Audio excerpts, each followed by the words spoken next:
Hola a todos, buenas tardes, gracias por estar aquí. Yo me apresuré a decir que iba yo a presentar al doctor Machan, que no necesita presentación, pero la verdad no tengo muchas cosas que decir de su vida. Se ha ganado casi todos los premios que se puede ganar un físico en este país.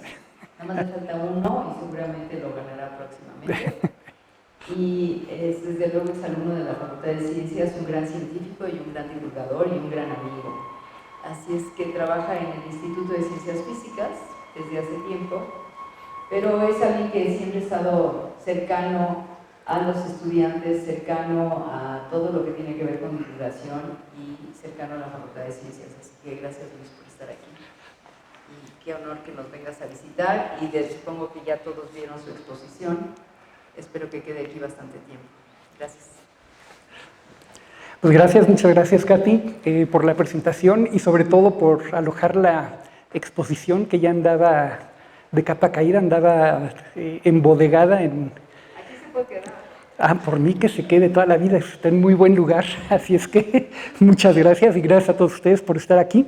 Lo que quiero es platicarles un poquito de la historia de la exposición y un poco las matemáticas que hay detrás de ella. Entonces esto empezó hace muchos años y ya ni me acuerdo en qué año fue, en que en un Congreso Nacional de Física nos vino a dar una charla un colega de California, Iván Schuller. En ese entonces, la mayoría de ustedes no lo recuerda, pero se usaban unos aparatos que son los retroproyectores de acetatos. Eran unos aparatos que uno los ponía aquí, ponía un acetato transparente y proyectaba la imagen del acetato sobre la pantalla. Entonces eran puras cosas estáticas, no se movían porque el acetato estaba impreso o estaba escrito a mano, y eso es lo que uno veía. De hecho, tan cayeron en desuso que para darles esta charla pedí uno en la facultad y ya no hay en la facultad. Yo conseguí uno en mi instituto, pero lo saqué de la bodega porque ya lo habían dado de baja y no, entonces ya no se usa, ¿no? Pero bueno, lo que me llamó mucho la atención de esa charla tenía que ver con heteroestructuras metálicas, con superredes y sus propiedades magnéticas. Yo he estado trabajando en temas parecidos en el momento. Entonces esto supuestamente representa dos crisoles donde se evaporan átomos, ya que hay una cosa que está dando de vueltas y los átomos se depositan alternadamente, los amarillos y los verdes, generando un sistema de peliculitas, ¿no? Lo que me llamó mucho la atención de esa exposición es que de repente todos estos átomos se empezaron a mover, ¿no? Entonces fue un efecto que para mí fue mágico, ¿no? ¿Cómo diablos le hizo Iván para, haciendo un movimiento mínimo imperceptible sobre los acetatos, de repente se veía como los átomos salían de aquí de los crisoles y llegaban arriba a donde se depositaban? Entonces dije, bueno, yo quiero imitar esto, ¿no? Entonces este proyecto nació de tratar de imitar lo que hizo Iván. Nunca le quise preguntar, por orgulloso y por necio, nunca le pregunté cómo diablos le hizo él, no estoy seguro, pero yo estaba seguro que estaba usando el efecto Moiré. Yo creía en mi ignorancia que Moiré ha de haber sido algún matemático francés de alguna época, pero puro cuento, ¿no? Moiré resulta que no era una persona, sino que es una tela que muestra ciertos patrones que se ven como ondas en el agua.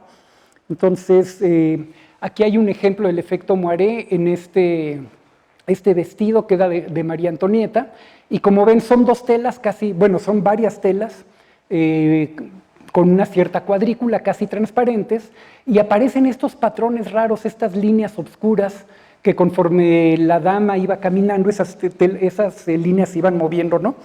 Traje aquí algo mucho más modesto, y para eso quería el retroproyector, pero como no hay, no sé si lo alcancen a ver, tal vez si lo pongo aquí, no sé si ven que en ciertas posiciones, a ver si lo logro hacer con una mano, aparecen unos patrones, ¿sí lo alcanzan a ver desde allá? Entonces, esto es una tela de mosquitero que compré hoy en la mañana. La tela son cuadrículas, son puros cuadraditos, sin embargo, al poner una detrás de la otra, pues aparece un montón de líneas que emergen y que no pertenecen, digamos, ni a la cara de atrás ni a la cara frontal, sino que proviene de la yuxtaposición, ¿no? Entonces, esencialmente tenemos dos telitas, y la yuxtaposición de esta que está aquí arriba y esta que está aquí abajo, si la vemos de arriba, pues aparecen estos patrones que no están en una ni en la otra, ¿no? Y aquí hay un ejemplo, digamos, sintetizado, ¿no? Aquí tengo una retícula cuadrada, aquí tengo otra retícula cuadrada, y al montar una sobre otra, aparecen estos cuadros grandes que no pertenecen ni a esta de aquí atrás, ¿no? Y También me compré un par de peines hoy en la mañana en la tienda de la UNAM, pero lo pueden ver con 2 peines, ¿no? Simplemente si ponen un peine detrás del otro, a la hora de inclinarlos, yo lo veo, pero desde allá no lo van a ver, a lo mejor se los paso para que jueguen con parejas de peines. El hecho es que aparecen patroncitos que no pertenecen a uno y al otro, sino que vienen de la yuxtaposición, ¿no? Entonces, esencialmente, al ponerlos, cada diente tiene sus dientes que van en una dirección o en la otra, pero aparecen estas líneas horizontales que no pertenecen a un peine ni al otro de los peines, ¿no? Entonces, todo esto fue mucho tiempo atrás y entonces hay una técnica muy sencilla para hacer imágenes que se mueven, como el movimiento que les mostré. Se los voy a ilustrar con una carita alegre y una carita triste, ¿no? Entonces lo que voy a hacer es, de la carita alegre, voy a trazar un rectángulo sobre la carita alegre y voy a remover aquella parte del dibujo que está detrás, que estaba detrás de ese rectángulo, y eso lo repito un montón de veces, tanto en la carita alegre como en la carita triste, ¿no? Luego muevo la carita triste hacia la izquierda, de manera que se superpone con esta, y entonces tenemos una carita de Schrödinger que está en una superposición de estados, medio triste y medio contenta, ¿no? Pero si ponemos encima de ella una retícula, la retícula podría tapar, por ejemplo, las partes sonrientes de la carita, y adivinamos que ahí hay una carita triste, y si movemos la retícula, adivinamos que hay una carita sonriente, ¿no? Entonces este es un truco muy, muy sencillo, y todavía cuando uno compra comida chatarra, pues a veces vienen estas estampitas, y estas estampitas a veces cuando uno las mueve, hay algunas que cuando uno las mueve aparecen 2 imágenes y que se van turnando de una a la otra. Lo que usan es este truco, ¿no? Pero bueno, lo primero que quise hacer es entender un poquito cuáles son las matemáticas de este efecto Moiré. ¿Qué pasa cuando uno superpone 2 patrones? Aquí voy a superponer este patrón de líneas de aquí abajo. Siempre me falla la memoria y soy medio daltónico. Azules, sí son azules, y verdes aquí arriba, o son moradas, no sé. Azules y verdes, y entonces fíjense que hay algunos lugares, por ejemplo este de aquí, donde la línea verde se superpone exactamente con la línea azul, pero como el periodo, la separación entre líneas verdes y la separación entre líneas azules no es exactamente la misma, entonces si aquí coinciden, aquí no coinciden, aquí la separación es todavía peor, aquí estas 2 están muy mal, pero estas 2 ya están cerquita, aquí estas 2 empiezan a superponer y aquí se superponen de nueva cuenta totalmente, ¿no? Entonces tenemos algo que se repite periódicamente, pero con un periodo que va desde aquí hasta acá, que es un periodo mucho más grande que el periodo de las líneas de abajo y el periodo de las líneas que tengo arriba, ¿sí? Entonces, fíjense, ¿qué es lo que sucede si las líneas verdes, digamos, me paro en este sitio donde las líneas verdes y las azules coinciden? La siguiente línea verde está a una distancia, le voy a llamar B, y la siguiente línea azul está a una distancia, le voy a llamar A, pero A y B son distintas, entonces la diferencia le voy a llamar C, ¿no? La diferencia entre el periodo del patrón verde y el patrón azul, ¿sí? Entonces, si las líneas verdes todas avanzaran una distancia C, entonces la coincidencia, en lugar de darse aquí, se daría aquí. Entonces todo el patrón avanzaría una distancia A, el patrón avanzaría desde este punto hasta este punto, ¿no? Ahora, si las líneas verdes avanzaran la distancia completita A, entonces el patrón avanzaría desde el punto donde coincidían inicialmente hasta el punto donde también coincidían inicialmente, o desde el punto, digamos, donde vuelven a coincidir, de este de acá a este de acá, ¿sí? Entonces, o sea, si las líneas verdes avanzan la distancia B, simplemente una línea verde va a sustituir a la siguiente línea verde y el patrón va a avanzar la distancia lambda, que es desde donde coincidían inicialmente hasta donde volvían a coincidir inicialmente, ¿sí? Entonces, podemos hacer una regla de 3. La longitud de onda del patrón es igual a la distancia B como la distancia A entre las líneas que están más separadas es a la distancia C. Y esa regla de 3 la podemos resolver y la solución es una cosa muy simple, ¿no? 1 partido entre la longitud de onda es 1 partido entre el periodo pequeño menos 1 partido entre el periodo grande.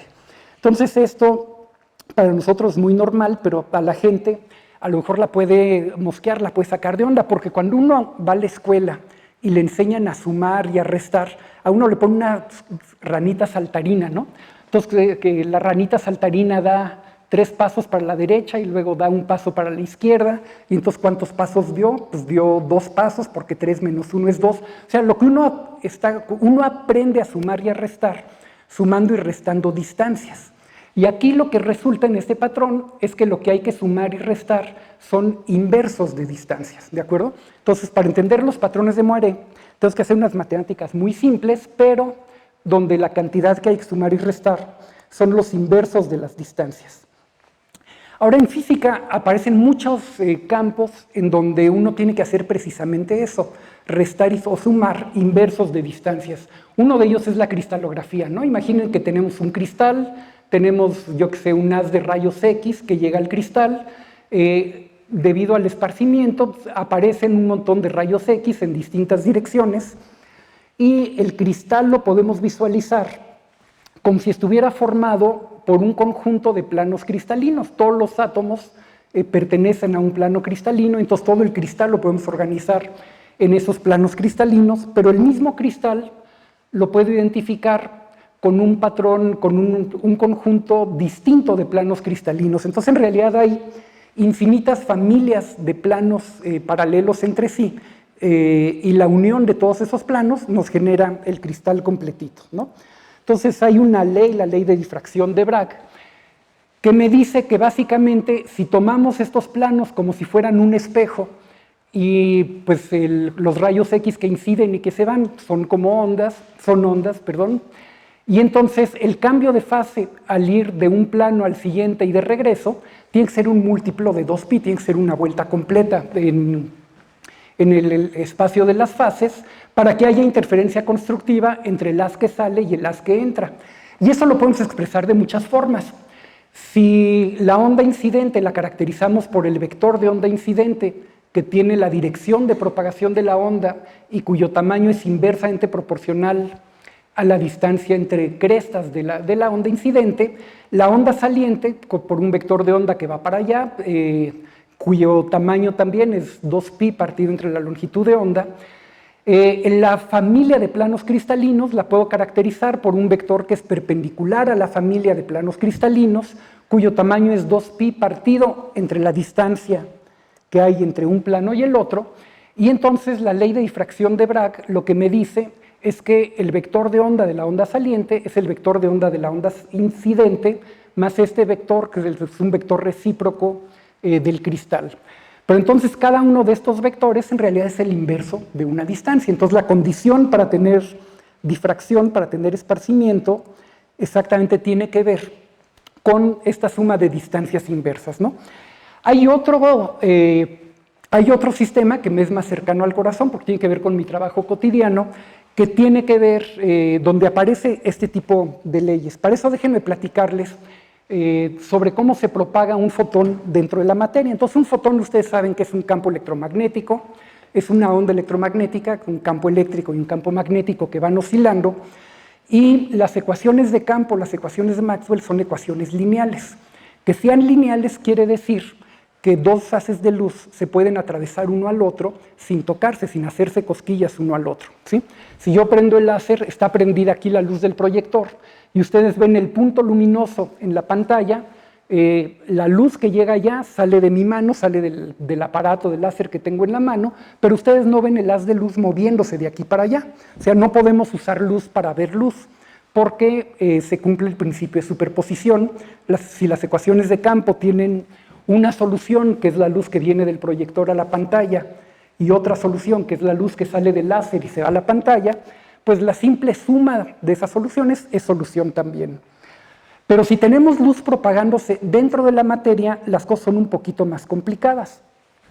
Porque dentro de la materia, un fotón puede absorberse y generar un par electrón-agujero. ¿Qué quiere decir eso? Que un electrón dentro de la materia absorbe el fotón, adquiere energía y deja un hueco en el estado que ocupaba inicialmente, ¿sí? Este par electrón hueco tiene una energía. Si esa energía no fuera exactamente la misma que la del fotón, se violaría la conservación de la energía, y eso se puede hacer en mecánica cuántica, pero durante un tiempo muy cortito. Hay unas relaciones de incertidumbre entre energía y tiempo, y entonces un tiempecito después el electrón y el hueco se recombinan y dan lugar a un nuevo fotón. Y entonces así se van propagando los fotones en la materia, ¿no? Los fotones se convierten en pares electrón-huecos, se detienen un poquito y luego siguen avanzando, ¿no? Y esta es una explicación pedestre de por qué la luz en la materia, en el vidrio, por ejemplo, se avanza más lento que en el espacio vacío, pues porque se detiene continuamente a preparar, a generar pares electrón-hueco. ¿Qué pasa si la intensidad se hace muy grande? Entonces, ahí tengo muchos fotones, y entonces puede pasar, por ejemplo, lo que tenemos aquí. Un fotón atraviesa por donde hay otro fotón porque las ecuaciones de campo son lineales. O lo que tenemos aquí, un fotón está siendo atravesado por otro fotón y no pasa nada. Pero podría suceder algo como lo que ilustro en este punto, ¿sí? Este fotón se absorbió, generó un par electrón-agujero, y el electrón es una carga, y las cargas sí interaccionan con el campo electromagnético.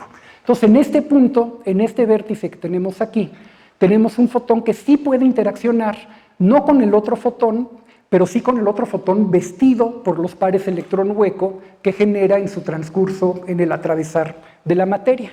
Entonces, dentro de la materia, si la intensidad luminosa es suficientemente alta, hay una probabilidad mayor, mientras más alta la intensidad, de que un fotón interaccione con el par electrón-hueco producido por otro fotón. Y el resultado de eso es que aparecen efectos no lineales dentro de la materia. Entonces, esto, digamos, lo que tengo aquí es lo que pasa cuando tenemos óptica lineal. Los fotones se atraviesan uno al otro, pero podría haber una interacción entre un fotón y los pares electrones hueco generados por otro fotón, y una manera de ver este proceso es que un fotón me genera una transición electrónica, el segundo electrón me genera una segunda transición electrónica a un nivel de mayor energía, y luego este electrón decae a su estado original emitiendo un fotón, y este fotón se lleva la energía de los dos fotones incidentes, ¿no? Entonces, lo podemos escribir de muchas maneras, con diagramitas de Feynman. Llega un fotón, se genera un par electrón hueco, llega otro fotón, finalmente se recombina el electrón y el hueco y sale un tercer fotón, ¿no? Esto se llama mezclado de tres ondas, ¿no? Para estudiar el mezclado de tres ondas, pues se cumplen las relaciones fundamentales de la física. Entonces, en este proceso se tiene que conservar la energía y se tiene que conservar el ímpetu. Pero de acuerdo a las relaciones de de Broglie, la energía es proporcional a la frecuencia y el ímpetu es proporcional al vector de onda.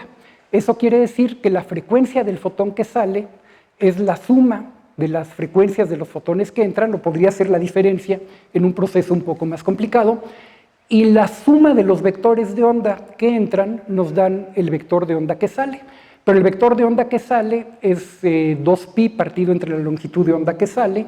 Los vectores que entran son 2pi partido entre las longitudes de onda que entran, y entonces de nueva cuenta tenemos una relación donde aparece la resta de vectores de onda y la resta de frecuencias, ¿sí? ¿Cómo describimos fenomenológicamente estos procesos no lineales? Pues básicamente decimos que la polarización es una respuesta por el campo eléctrico. Esta sería la aproximación lineal, y luego hay un término que sería la respuesta cuadrática multiplicada por el cuadrado del campo eléctrico, ¿sí? Y ahora hay una cosa muy simpática. Si aquí tengo un campo eléctrico que describe a dos ondas, una onda con vector de onda K1 y frecuencia omega 1, y otra onda con vector de onda K2 y frecuencia omega 2, cuando este campo lo meta aquí, lo multiplique una de las componentes de este campo por otra componente del mismo campo, pues va a haber términos del tipo este coseno multiplicado por este coseno. Entonces hay que multiplicar ondas, y la multiplicación de ondas tiene sus cosas peculiares, ¿no? Entonces imagínense que aquí tengo una onda con frecuencia omega 1 y otra onda con frecuencia omega 2 que están aquí abajo, y las frecuencias no son iguales. Entonces, por ejemplo, mientras aquí hay una cresta y aquí hay una cresta, aquí esta cresta se quedó un poquito atrás y esta se adelantó, y aquí esta cresta pues más bien coincide con el mínimo en lugar de con la cresta, ¿sí? Entonces, si multiplico estas dos ondas, aquí tendría positivo por positivo, positivo. Y aquí en este valle tendría negativo por negativo, vuelve a ser positivo. Aquí positivo por positivo, positivo. Entonces lo que vemos es que tenemos una onda que oscila prácticamente con el doble de la frecuencia de las que tengo aquí, porque en la cresta el producto es positivo y en el valle el producto también es positivo. Pero se van saliendo de fase poco a poco estas ondas y llega un momento en que tengo que multiplicar positivo por la onda que está abajo y negativo por la onda que está arriba, y entonces lo que tenemos es que positivo por negativo es negativo, avanzamos tantito y aquí tenemos positivo por negativo, también es negativo, ¿no? Entonces resulta que el producto de dos ondas es a su vez es lo mismo que la suma de dos ondas, pero donde una onda varía muy lentamente, tiene una frecuencia que es la diferencia de frecuencias de las ondas iniciales, que tiene que ver con este movimiento para arriba y para abajo, y otro término que oscila muy rápidamente, cuya frecuencia es la suma de las frecuencias de estas dos ondas. Suma y diferencia de frecuencias. Entonces, multiplicar es lo mismo que sumar frecuencias y restar frecuencias. ¿Qué tiene que ver esto con los patrones de Moiré? Entonces, los patrones de Moiré se obtienen cuando uno tiene, por ejemplo, esta telita, ¿no? Entonces, esta telita está hecha de unos hilos que son opacos, y en medio de los hilos hay cuadraditos que están vacíos y son por lo tanto transparentes. Entonces, ¿qué pasa si yo pongo un material opaco encima de otro material opaco? El resultado es opaco. Si yo pongo un material opaco encima de un material transparente, pues el resultado vuelve a ser opaco. Si yo pongo un material transparente sobre un material opaco, el resultado es opaco. Y si pongo un material transparente sobre un material transparente, el resultado es transparente. Esto tiene toda la facha de una tabla de multiplicar. Si opaco lo identifico con el número 0 y transparente lo identifico con el número 1, pues lo que tengo es la tabla de multiplicar del 0 y del 1, ¿no? 0 por lo que sea da 0, 0 por lo que sea da 0, y 1 por 1 da 1, ¿sí? Entonces lo que quiero decir con esto es que superponer un patrón de líneas opacas, de regiones opacas y regiones transparentes, como podría ser este mosquitero, o como podría ser un par de acetatos impresos con algún dioxetóner opaco, es equivalente a multiplicar las imágenes, ¿sí? Entonces esto nos lleva a un problema matemático, que es el que resolví, digamos. No es que sea un gran problema, pero fue divertido resolverlo, ¿no? Imagínense que ustedes quieren generar una imagen, pero además una imagen que se mueva. Entonces, ¿cómo describimos la imagen? Pues es alguna función que es la intensidad, digamos, de los puntos de la imagen, que depende de X y de Y. Una imagen en dos dimensiones, tiene coordenadas X, coordenada Y, pero además quiero que dependa del tiempo. Entonces, lo que quiero hacer es, a partir de una imagen animada, cualquiera, quiero construir una función que no dependa del tiempo, que solo dependa de las coordenadas, y tal que al multiplicarla por otra imagen, pero que se está moviendo hacia la derecha con una cierta velocidad, quiero que el resultado sea proporcional a la animación que quiero hacer, ¿no? Entonces, básicamente la idea es, tengo un acetato, pues voy a tomar una rejilla, imagínense un montón de líneas verticales opacas en un fondo transparente, que voy a mover continuamente conforme transcurre el tiempo hacia la derecha. Entonces, eso está descrito por una función que depende de X menos la velocidad por el tiempo transcurrido, ¿sí? Y la voy a mover encima de otro acetato que tiene una imagen fija que no se mueve, es algo que depende de X y Y nada más.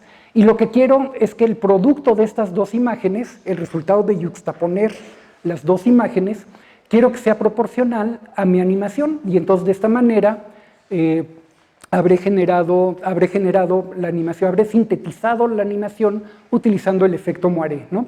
Aquí le puse unos puntos suspensivos. El chiste es que lo que viene aquí, que sea algo que no se vea, que no nos afecte a lo que vemos. Entonces déjenme darles un ejemplo un ejemplo que podemos sintetizar. Imaginen que quieren generar un patrón de líneas horizontales y quiero que estas líneas horizontales se muevan hacia arriba, que sea un patrón con una cierta longitud de onda, una cierta separación entre una línea horizontal y la que sigue, y que tengan una frecuencia omega dada, Y lo que quiero usar como decodificador es, como les había dicho, un patrón de líneas verticales, puras líneas verticales, que se van moviendo hacia la derecha continuamente. Entonces, un patrón de líneas, a ver, déjenme ver. Lo que deseo entonces es tener una imagen, como son líneas horizontales que se van a mover hacia arriba, pues es como tener una onda que se mueve hacia arriba con un vector de onda que apunta en la dirección vertical y que está dado por 2pi partido entre la longitud de onda, ¿sí? Y va a tener una cierta frecuencia, le voy a llamar omega 3, que es omega, ¿no? El decodificador es un patrón de líneas verticales y por lo tanto lo puedo entender como una onda cuyo vector de onda apunta en la dirección horizontal y tiene una distancia característica, le voy a llamar a esa distancia característica. Ahora, conforme este decodificador se mueve, las cosas cambian en el tiempo, y cambian en el tiempo simplemente como, yo qué sé, como el efecto Doppler. Entonces aparece una frecuencia que es el vector de onda multiplicado por la velocidad con la que se está moviendo el decodificador. Entonces, la frecuencia del decodificador que depende del tiempo. Y la pregunta es cuál debe ser mi imagen codificada. Entonces voy a hacer una imagen codificada en la forma de un patrón de rayas y la pregunta es en qué dirección pongo esas rayas y con qué espaciamiento, ¿no? Entonces, ¿cuánto debe valer Q1? La frecuencia 1 tiene que ser 0 porque la imagen permanece estática. Entonces, como este problema, como superponer estos patrones, es como multiplicar las ondas correspondientes, y multiplicar dos ondas es como sumar dos ondas, una con la diferencia de vectores de onda y otra y la diferencia de frecuencias, y otra con la suma, pero la suma oscila tan rápido que la voy a tirar a la basura, me olvido de ella, ¿no? Entonces, el resultado de superponer estos dos patrones es un patrón cuyo vector de onda es la diferencia de estos vectores de onda y cuya frecuencia es la diferencia de estas frecuencias. Entonces, de ahí podemos despejar. Y entonces el vector de onda de la onda deseada, de la imagen que quiero construir, es simplemente la diferencia de vectores de onda entre el vector de onda del decodificador y el vector de onda de la imagen deseada. Y la frecuencia pues, es la frecuencia del decodificador, porque la otra onda está quieta. Y entonces el resultado es este vector, 2pi entre la distancia horizontal y menos 2pi entre la distancia vertical deseada. Este es el vector de onda y este vector tiene que ser perpendicular a los frentes de onda. Entonces mi patrón de líneas es un patrón de líneas perpendiculares a este vector. Entonces son líneas casi verticales, inclinadas un poquito hacia la derecha, como estoy indicando, con un cierto ángulo que es la tangente inversa de este cociente, ¿no? Y la distancia entre líneas la puedo obtener del tamaño de este vector, entonces 2pi entre Q1 es 1 entre la raíz de la suma de los inversos de los cuadrados de esas distancias. Entonces mejor se los muestro, ¿no? Este es mi decodificador, un montón de líneas verticales. Esta es la imagen codificada, un montón de líneas que no son verticales, están ligeramente inclinadas. Esta es la superposición de los dos patrones de líneas, entonces ven que emerge el patrón de líneas horizontales y luego conforme muevo el decodificador, las líneas horizontales se van moviendo para arriba, ¿no? Entonces la pregunta es, ¿cómo generalizar esto para imágenes arbitrarias? Entonces, para generalizarlo, uno puede tomar analogías, y una de las analogías que puede ser útil es la decodificación de ondas de radio. Entonces les platico tantito de la decodificación homodina, que en realidad está basada en identidades trigonométricas, ¿no? Entonces, por ejemplo, si ustedes toman un ángulo y toman el cuadrado del coseno de ese ángulo, lo pueden escribir en términos de una constante y el coseno del doble del ángulo. Es una identidad trigonométrica, pero eso quiere decir que si agarro una función cualquiera y la multiplico por el coseno de un ángulo, y el resultado lo vuelvo a multiplicar por el coseno del mismo ángulo, lo que voy a obtener es la función original y otras cosas, ¿sí? Entonces, lo que tengo aquí en rojo lo puedo interpretar como mi imagen codificada y lo que tengo aquí lo puedo interpretar como mi decodificador, ¿sí? Entonces, la idea es que si ustedes tienen una imagen cualquiera, la multiplican por coseno de Q0x y obtienen una imagen codificada, y cuando la multiplican por este decodificador, aparecen unas oscilaciones muy rápidas que simplemente no las vemos como una mancha gris y reaparece la imagen original, ¿sí? Entonces, esto quiere decir que una imagen cualquiera la podemos obtener superponiendo un acetato cuya intensidad oscila de la misma manera, y conforme el acetato se mueve, en lugar de tener coseno de Q0x, vamos a tener coseno de Q0x menos la frecuencia por el tiempo, donde esta frecuencia tiene que ver con la velocidad con la que mueve el acetato, y entonces lo que vamos a tener es la imagen original, nada más que modulada en intensidad.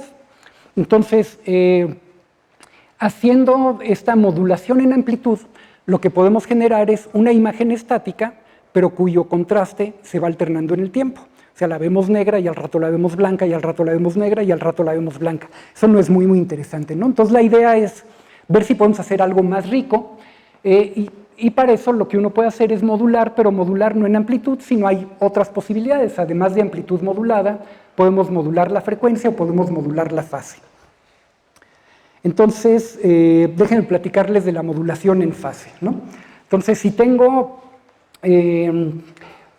otra vez una identidad trigonométrica, si multiplico dos cosenos, lo que voy a tener es el coseno de la diferencia y el coseno de la suma. Entonces, para cualquier función phi de r, el coseno de q sobre de algo menos phi de r multiplicado por el coseno del mismo algo, coseno de q0x, menos la frecuencia por el tiempo, lo que me va a generar es el coseno de esta phi menos omega t. ¿Okay? Entonces, esta es la identidad con la que voy a trabajar. Entonces, fíjense, para generalizar, si tengo una función phi de r, si lo que quiero generar es una curva de nivel de esa función, por ejemplo, yo que sé, phi de r igual a 0, ¿no? Entonces, phi de r igual a constante, las curvas de nivel de esa función, lo que tengo que hacer es superponer un acetato que corresponde a esto de aquí, y esto de aquí es una familia de líneas verticales separadas una distancia a, donde a va con el inverso del vector de onda, sobre otro acetato que contenga una familia de curvas que corresponde a los máximos de este coseno. Entonces, los máximos de este coseno están cuando lo que tengo aquí adentro, el argumento que tengo aquí adentro, es 0 o un múltiplo de 2pi. Entonces, lo que necesito es trazar mis líneas en los puntos que dependen para cada altura, en un punto tal que es x'n, al multiplicarla por x0, me dé x0 por xn, que esto simplemente es un múltiplo de 2pi, más algo proporcional a esta fase, ¿sí? Entonces, son los máximos del coseno de q0x menos phi de r. Paso unas líneas por ese máximo, y esa ya sería mi imagen codificada. Y entonces, conforme movemos el codificador, estamos cambiando este término, es como cambiar la constante a la que igualamos esta función. Como no debe haber sido muy claro, dejen ilustrárselos mejor con un ejemplo, ¿no? Entonces ahí va un ejemplo. Imaginen que quieren describir una onda circular saliente, como la que aparece en un estanque cuando avientan una piedra, ¿no? Entonces lo que queremos es un circulito que conforme transcurre el tiempo se vaya haciendo cada vez más grande, ¿no? Esta es la animación que quiero hacer. Entonces lo que hago es, hago una superficie cuyas curvas de nivel sean esos circulitos.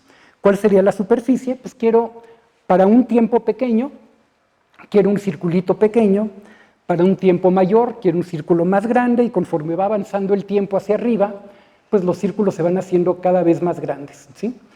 ¿Cuál es la superficie que obtengo? Pues un cono, ¿no? En este caso. Entonces me olvido de los círculos, me olvido de todo y me quedo simplemente con el cono. Ahora lo que voy a hacer es, a lo largo de la dirección X, voy a seccionar el cono en pedazos. Entonces voy haciendo secciones de cono.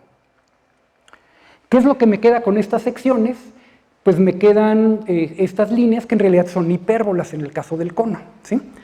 Ahora me olvido del cono y me olvido de las secciones, me quedo nada más con las hipérbolas. Y las hipérbolas las voy a escalar, las voy a hacer chiquitas. Entonces cambio la altura de las hipérbolas, y ya que tengo estas hiperbolitas chiquitas, lo que voy a hacer es abatirlas para que queden dibujadas sobre el mismo plano XY. Entonces, lo que tengo será en la siguiente imagen, pues lo que tengo es un montón de hipérbolas que están acostadas sobre el plano. Cada hipérbola corresponde a la línea de donde salió, ¿no? Entonces, ahí se ven las líneas y se ven las hipérbolas. Ahora me olvido de todo lo demás y dejo las hipérbolas limpias, ¿no? ¿Qué pasa si sobre esto pongo una rejilla? Al poner una rejilla, ven ustedes que aparece aquí uno de los tantos círculos, ¿sí? Entonces déjenme mostrárselos con otro ejemplo. Estas son las hipérbolas, parecen rectas porque son hipérbolas muy, muy aplastadas, pero aquí alcanzan a ver que hay un vértice de la hipérbola, ¿no? Una de ellas son en realidad dos rectas, y luego aquí tienen una curva suave, pero es una curvatura muy, muy leve, ¿no? Apenas se adivina aquí cuando estamos en el borde. Son casi rectas verticales, pero no del todo, están ligeramente moduladas. Aquí está una imagen un poquito más chica. Este es mi decodificador. Y al poner el decodificador encima de ese conjunto de hipérbolas, aparece un conjunto de círculos, y conforme muevo mi decodificador, pues los círculos se van moviendo y van saliendo, ¿no? Ahora, uno puede hacer lo mismo con figuras más complicadas. Entonces, por ejemplo, aquí hay un engrane. Si quiero hacer que el engrane gire, entonces hago el mismo proceso. El engrane, conforme va girando, voy subiendo en esta figura donde está X y Y en la dirección vertical pongo el tiempo, y luego secciono este engrane en pedacitos. La intersección entre estos planos y el engrane me va a dar una curva, y lo único que tengo que hacer es dibujar esa curva escalada sobre el plano XY, y ya con eso puedo generar imágenes que se muevan, ¿no? Entonces, déjenme ver, se los voy a tratar de enseñar a ver si lo ven. Es que para eso quería el retroproyector, pero ya quedó obsoleta esa tecnología. Creo que por aquí traía un engrane.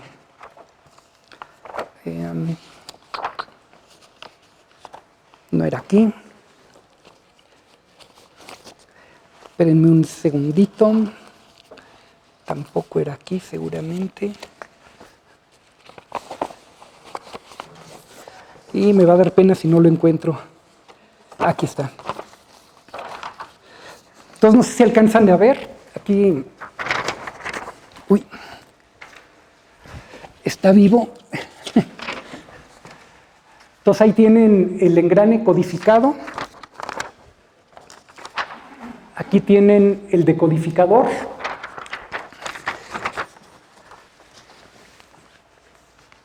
Y no sé si alcanzan a ver el engrane girando, ¿no? Entonces, si quieren se los paso y nada más me lo devuelven al rato, ¿no? Para que vayan, sí, exacto. Bueno, entonces, bueno, la historia de esto es que pues empecé a usar esto en charlas con estudiantes de prepa. Entonces, la primera vez que lo usé fue en el 97, una charla de choques con luz. Es una charla que dio un estudiante que hizo una estancia conmigo, un taller de ciencia para jóvenes en Guanajuato, y las cosas cambiaron. O sea, lo que yo hacía era, me llevaba mi colección de acetatos, las ponía en un retroproyector y los movía, y con eso pues, ilustraba conceptos relacionados con óptica. Lo que cambió las cosas fue una llamada telefónica en el 2006 de una amiga, Susana Ballesteros, que hacía divulgación de la ciencia en Cuernavaca. Entonces me invitó a dar una charla en una serie de conferencias que organizaba ella y unos estudiantes de lo que en ese entonces era el Laboratorio de Energía Solar. Pero le llamaban Café Conciencia a esas charlas, y la idea es que uno podía ir y sentarse y tomar un café y hablar, pero estaba prohibido usar un retroproyector, estaba prohibido llevar una computadora, no podía usar nada de lo que solemos usar cuando, los físicos al menos, cuando damos presentaciones, era nada más sentarse y charlar. Entonces dije, bueno, ¿qué puedo hacer para no aburrirlos, no dormir a todo el mundo, si les platico de mi trabajo cotidiano y de óptica no lineal? Y entonces lo que se me ocurrió es usar esto de los acetatos, pero haciendo trampa. Entonces les platico la trampa que hice, ¿no? La idea era usar el paralaje, ¿no? Entonces ustedes saben lo que es el paralaje. Aquí tengo tres objetos, un triangulito, un circulito, un cuadrito, y lo que vemos es que los ojos, si quieren ver el triangulito, tienen que convergen un poquito, pero si tienen que ver el cuadrito, tienen que converger más porque el cuadrito está más cerca. Entonces podemos muy fácilmente, si vemos una imagen, sabemos que esta persona está viendo algo que está muy lejos, este está viendo algo lejos, algo cerca, y este que está haciendo visco, pues obviamente es porque está viendo algo que está muy, muy cerca, ¿no? Y entonces lo que sucede es que la posición relativa de objetos que están a distintas distancias de un observador cambian cuando el observador se mueve en esta dirección, en un plano paralelo. Por ejemplo, visto desde aquí arriba, este objeto, este cuadradito, ocupa la misma posición que este triángulo porque están en la misma línea visual. Pero visto desde aquí abajo, este cuadradito ocupa el mismo lugar que este circulito que está aquí arriba. Entonces, si yo camino desde aquí, desde arriba hasta abajo, es equivalente a que yo me quede quieto y este cuadradito se mueva desde aquí abajo hasta acá arriba. Entonces, en lugar de poner dos acetatos y mover yo un acetato con respecto al otro, el truco es que uno puede poner dos acetatos fijos en dos planos paralelos, separados uno del otro, y entonces cuando alguien camina enfrente de los acetatos va a haber movimiento. Entonces lo que hice con Susana Ballesteros es que me invitó a dar una charla en una plaza pública, había una carpa, entonces hice unos cuadritos, les voy a enseñar, este es uno de los originales, de los pocos que me quedan porque ya se rompieron todos. Entonces aquí son 4 acrílicos, es como un sándwich de 2 en 2, en medio de cada 2 acrílicos hay un acetato, bueno, en medio de unos hay acetato y en el otro hay papel, y entonces al superponerlos pues, se ve una imagen, y si lo giro, que es equivalente a que ustedes se muevan, pues se mueve un acetato con respecto al otro y ven que hay unas ondas ahí que se mueven y que ilustran algún concepto físico, ¿no? Entonces, empezó con eso. Bueno, después eso lo escalé y entonces de hecho saqué una patente para que no me presuman mis amigos, yo ya tengo mi patente con este método. Y me invitó Alex Frank a una reunión de ciencia y arte, a un evento de ciencia y arte que hizo en el ICN, también en el 2006. Y entonces ahí presenté esta exposición y de ahí salió a varios lugares.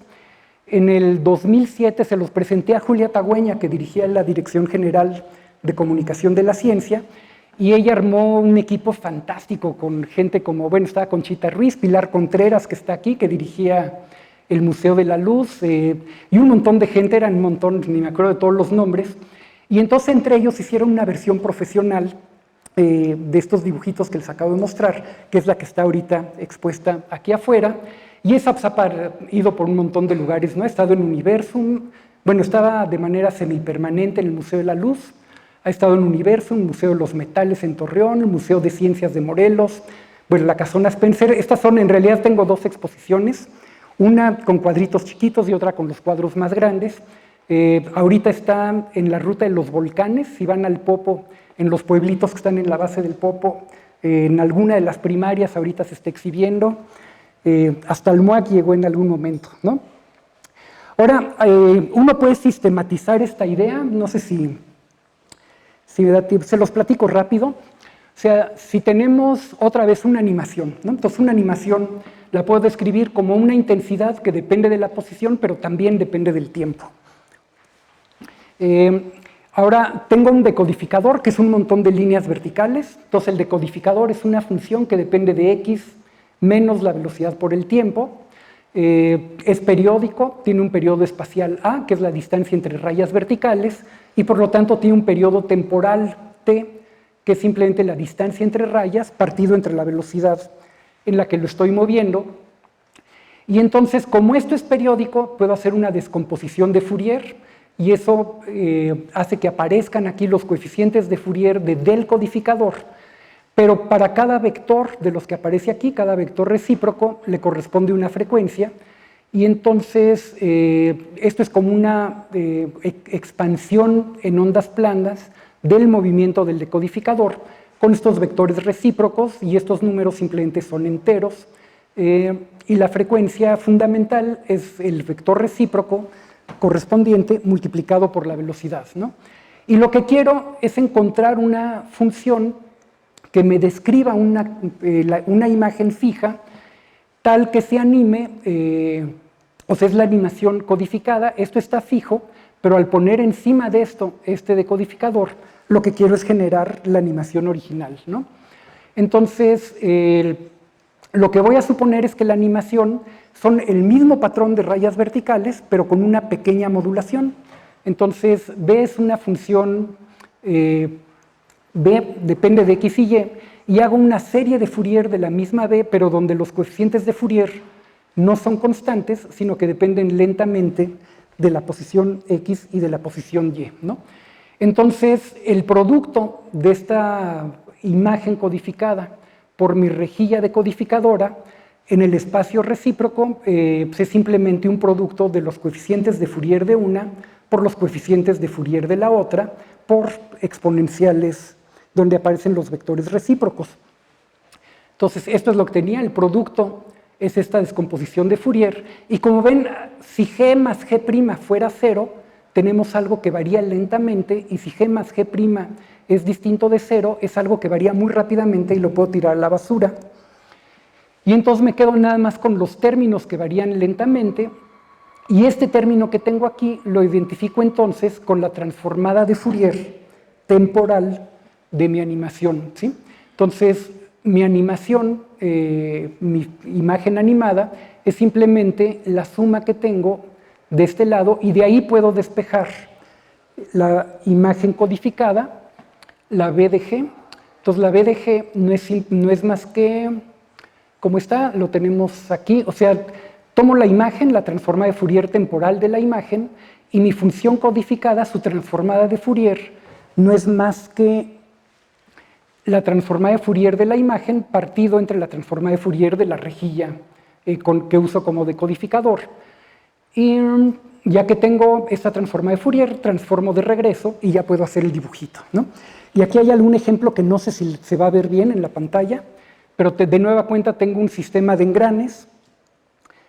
La animación hace que estos engranes dependan del tiempo.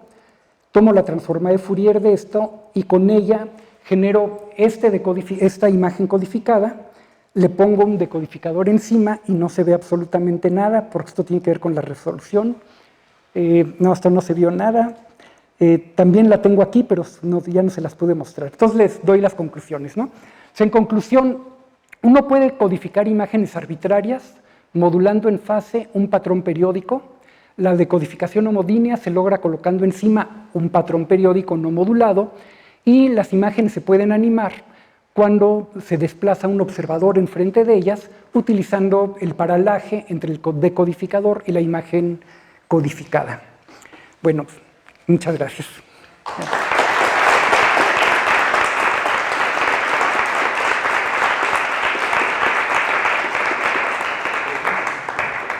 No sé si tengan preguntas, dudas, comentarios.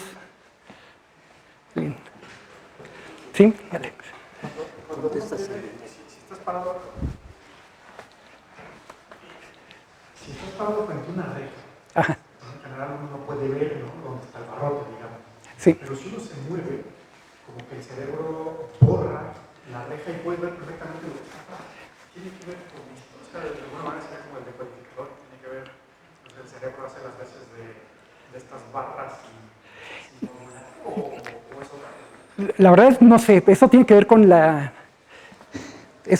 fenómeno de la percepción, ¿no? Lo que yo me imagino es que esas barras forman algo que tiene un periodo espacial grande y tienes alguna manera de tratarlas como si fueran ruido y tirarlas a la basura, ¿no? Si te mueves muy rápido, tiene que ver con la persistencia de la visión, ¿no? Que es que una imagen tarda un rato antes de que se borre y sea sustituida con la siguiente imagen. Entonces, literalmente el ojo está percibiendo lo que está detrás. Si lo que le pones, si te estoy viendo a través de mis dedos y muevo los dedos rápido, pues no alcanzo a percibir los dedos, veo lo que está detrás, ¿no? Parte es eso, pero parte es que uno está acostumbrado a tirar lo que considera como ruido visual, ¿no? Y hay ruido visual por todos lados, ¿no? El otro día traté de sacar una foto del volcán desde mi casa allí en Cuernavaca. Es imposible porque toda la ciudad está cruzada de cables. De hecho, voy a hacer una app para quitar cables de las fotos. Estoy seguro que va a ser exitosa porque nadie puede tomar una foto bonita de un paisaje desde una ciudad en México. Todas son horribles, ¿no? Pero el cerebro las quita, la cámara fotográfica no. Pero sí hay ¿Ya hay? Ah, luego me la pasas, porque yo la quiero usar entonces. O la hago o la... Sí. Okay. ¿Otra pregunta? Sí, Gracias.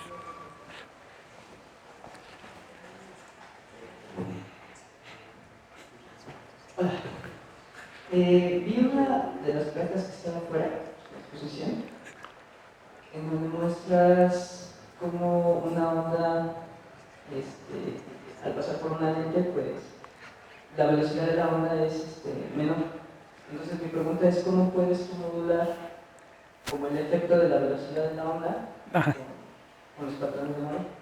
Ah, bueno, lo que pasa es que la animación que yo hice es la onda circular que se va ampliando. Al entrar al lente, yo sé cómo se... Al entrar al lente yo sé cómo se refracta, yo sé cómo se comportan los frentes de onda. Entonces simplemente lo que llamé I de X, Y y T aquí adentro ya toma en cuenta el efecto de refracción al entrar al lente y al salir del lente. Entonces tengo esa serie de líneas que no son círculos, o sea, tengo una velita, ¿no? Es una velita, hay una serie de círculos que se alejan de la velita, pero los círculos se deforman cuando parte de ellos penetra en la lente. Pero yo sé a priori cómo se deforman.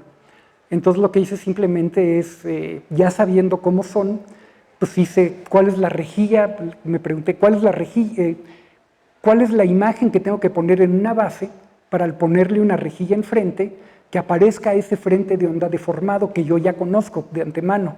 Entonces, así como dibujé ese frente de onda, puedo dibujar lo que sea. Y a la hora de salir, las ondas se convierten en ondas circulares centrantes. Ahora que mencionas esa imagen, quería mencionarles una cosa, a ver si lo logran apreciar, que es que puse algunas sutilezas en los cuadros de la exposición. Entonces, si se fijan bien, la imagen de un punto en la velita, que es lo que pretendo hacer, no es un punto, es una manchita. Entonces hay una manchita porque la imagen está limitada por difracción, entonces la resolución de una lente no es perfecta. Entonces hay efectos como esos que muchos de los que vean la exposición o de los que la han visto no se han dado cuenta, pero los que sean físicos aquí deberían darse cuenta, ¿no? Entonces, la imagen de un punto no es un punto, la imagen de un punto es una manchita, hay un círculo de mínima confusión donde el círculo se hace lo más chiquito posible, pero el haz no converge a un punto. Pero hay otras sutilezas mayores, por ejemplo, hay un cambio de fase de 2pi, de pi, hay un salto de fase al pasar por el punto focal. Entonces, si se ven con cuidado, van a ver que la fase ahí de repente avanza más rápido cerca del punto focal que antes y que después. Entonces, todo eso lo codifiqué a mano, digamos, y luego generé las rejillas. En el de es que se me olvidan los nombres, en el de reflexión interna total, por ejemplo, hay otro corrimiento que también tiene el nombre de algún investigador, porque cuando hay reflexión total, la onda saliente no proviene del mismo lugar donde llega la onda incidente, porque hay un pequeño flujo de energía en el campo evanescente que penetra del otro lado durante un pequeño tiempo, ¿no? Entonces, tiene cosas por el estilo que los invito a que las descubran. También debe tener errores, también sería bueno que los descubran. Con respecto a eso de las velitas, porque son 4 velas. Y con respecto al de las velas, son 4 velas las que se encuentran. Cuando te mueves, en 3 de ellas, como que todo se va hacia su centro, hacia la punta de la vela. Pero hay una en la que eso no sucede y es donde tienes como estas líneas como de perspectiva, porque ahí no, como que no, las ondas no... ¿No le atiné a la vela? Ahora sí funciona. Tendría que verla porque no lo recuerdo bien. La idea era que la imagen de la vela fuera una vela, ¿no? Es una vela deformada porque, por ejemplo, la amplificación axial no es la misma que la amplificación transversal de la imagen.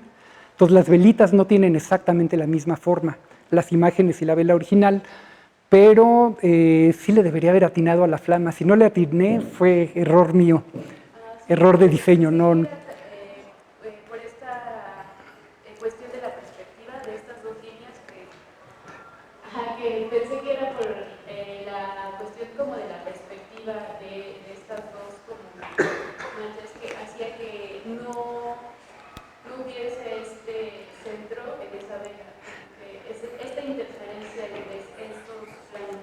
No, lo hice hace mucho y ya no me acuerdo bien, pero según recuerdo hay 2 velas objeto, luego pues, hay 2 sistemas ópticos, una lente y un espejo, y luego hay 2 velas imagen, ¿no? La imagen en el espejo y la imagen en la lente, ¿no? Las 2 imágenes deben tener, si es que lo hice bien y según recuerdo, deben tener el ensanchamiento del haz, que el haz no es puntual. Una de las imágenes, no, las 2 son invertidas, ¿verdad? Sí, y las... entonces, ¿qué te decía? Las 2 deben tener estos efectos del corrimiento de fase y del ensanchamiento de la imagen. Y las velitas, la imagen misma de las velas, esa sí la hice tramposamente con el truco que les mostré al mero principio de la plática, ¿no? Con las caritas alegres. O sea, simplemente son 4 dibujitos de vela y muestro uno u otro, y eso es lo que te pretende hacer ver que se mueve, que está bailando la vela, ¿no? La flama.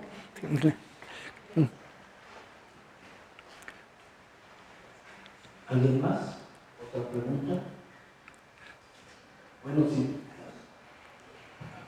¿Hay chance de una visita guiada a la exposición? Podría hacerla y la he hecho.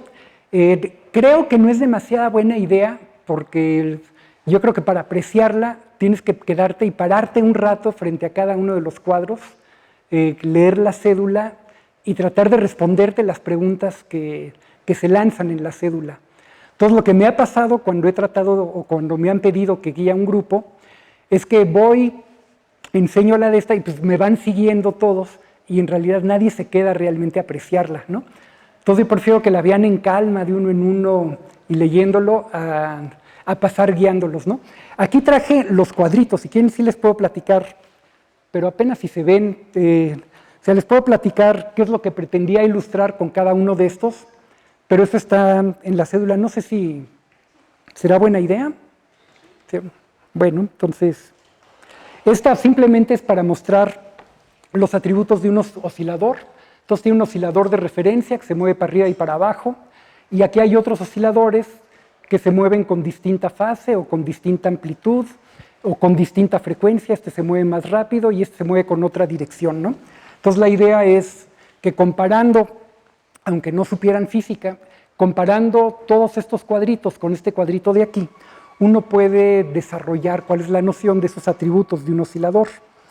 Este muestra cómo cuando se acoplan muchos osciladores entre sí, se genera una onda, ¿no? Entonces, cuando uno camina, esta onda es una onda transversal que se va moviendo, y aquí abajo tenemos una onda longitudinal que se va moviendo para un lado y para el otro. Este es para ver los atributos de las ondas. Entonces, tenemos una representación por frentes de onda y una representación a través de la gráfica, digamos, de las amplitudes. Y si toman esta como referencia y la comparan con cada una de las otras, una difiere en fase, otra difiere en amplitud, otra difiere en velocidad de propagación, otra difiere en frecuencia. O sea, cada una tiene un atributo distinto. Este es para ver, este es el más psicodélico de los diseños, es para ilustrar que la luz se mueve en el espacio, y entonces se puede mover para arriba o se puede mover para abajo en una dirección o en la otra, o se puede mover en círculo, se puede mover, los frentes de onda no tienen que ser planos, pueden ser circulares, y los círculos pueden emerger de un punto o pueden converger hacia un punto. Esta ilustra el principio de Huygens, cómo cada punto de un frente de onda es fuente de una ondícula secundaria y cómo la superposición o la envolvente de todas estas ondículas me genera el frente de onda, me sintetiza el frente de onda. Y este es el uso del principio de Huygens para ver cómo las ondículas que se forman en cada uno de estos puntos sobre la interfase que divide una región vacía y un pedazo de vidrio, a la hora de que se suman, a la hora de que se juntan, nos sintetizan estas ondas planas, que son las ondas transmitidas, y que cumplen con la ley de Snell, tienen una dirección distinta. Luego, pues esta simplemente es para estudiar la reflexión y la refracción. Aquí tenemos reflexión externa y la onda refractada. Reflexión externa, mientras más grande es el ángulo, más intensa es la onda reflejada. Y aquí tenemos lo mismo, pero reflexión interna, cuando vamos del vidrio al aire, por ejemplo, y si el ángulo es muy grande, pues todo se refleja y nada se transmite más que una pequeña onda, una onda evanescente que penetra poco y penetra poco tiempo. Esta es la que me decían. Entonces, ¿cuál es la que me preguntabas? La de abajo, esa sí. ¿Esta? Esa. Sí, no centré bien la flama, ¿verdad? Sí, como que... La flama debería estar por acá en lugar de por acá. Es error de diseño, nada más. Me agarraste en curva con eso. Este es para ilustrar la suma de ondas. Como si sumo dos ondas iguales, el resultado es una onda del doble de tamaño, pero si están desfasadas, la onda es de tamaño 0, y si están parcialmente desfasadas, la onda puede ser idéntica a cada una de estas. Entonces 1 más 1 es o 2, o 1, o 0, o cualquier cosa en medio, ¿no? Cuando sumamos ondas. Y este es para sumar ondas de frecuencias distintas, que es un poco para ilustrar el teorema de Fourier, que nos dice que cualquier forma, por compleja que sea, la puede uno sintetizar como una suma de senoides, ¿no? Esto es para ver la interferencia en el espacio. Tengo dos fuentes coherentes, que son los centros de estos circulitos, y conforme uno camina, los círculos se acercan o se alejan, y aparecen los distintos órdenes de difracción en el espacio alrededor. Y entonces, esta es la difracción que ilustró el experimento de Young. Esta es la demostración de que la luz es una onda, simplemente es una onda plana que pasa por dos orificios. Cada orificio es el centro de un conjunto de ondas esféricas, circulares en esta proyección, y la interferencia entre ellas me da origen a regiones brillantes y regiones obscuras, brillantes obscuras, ¿no? Y estas son las que son dificilísimas. Si alguien las logra ver, lo felicito. Esta es para gente con paciencia, ¿no? Ilustra el movimiento de grupos de onda. Desde el punto de vista técnico, esta fue la más difícil de generar, porque en realidad lo que generé son, en lugar de tener una referencia, tengo dos referencias.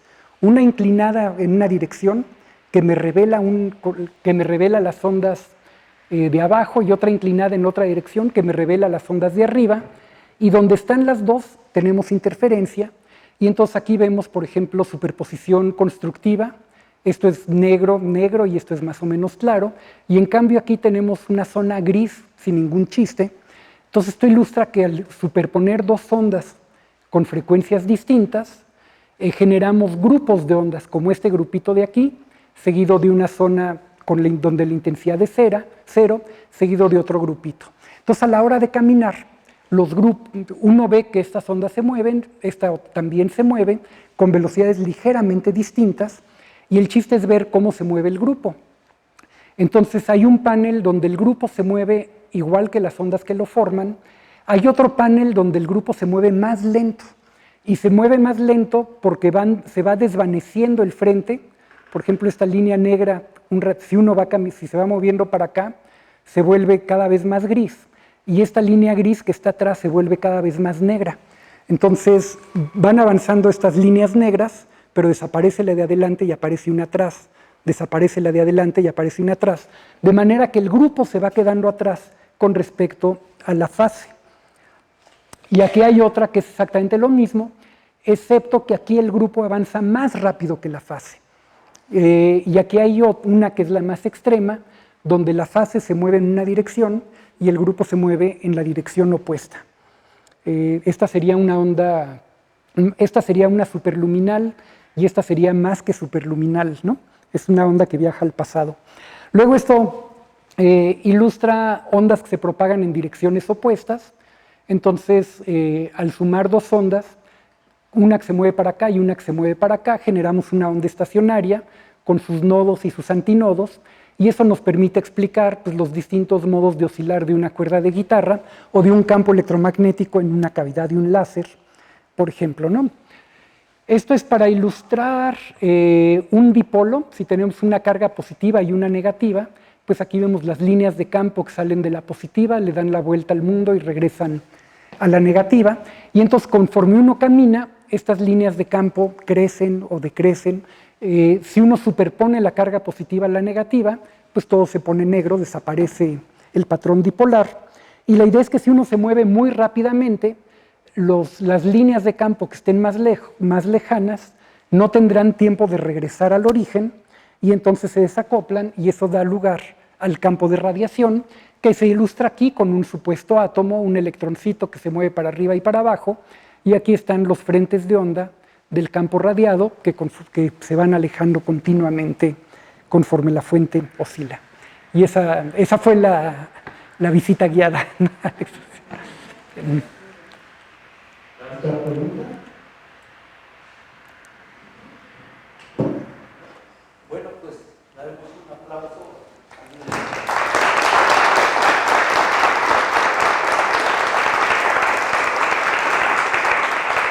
Gracias.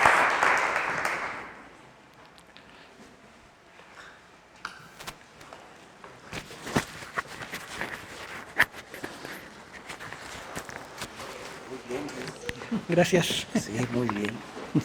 Ya existe ese software, puedes tomar muchas fotos. No requiero. En el proceso, coches, gente,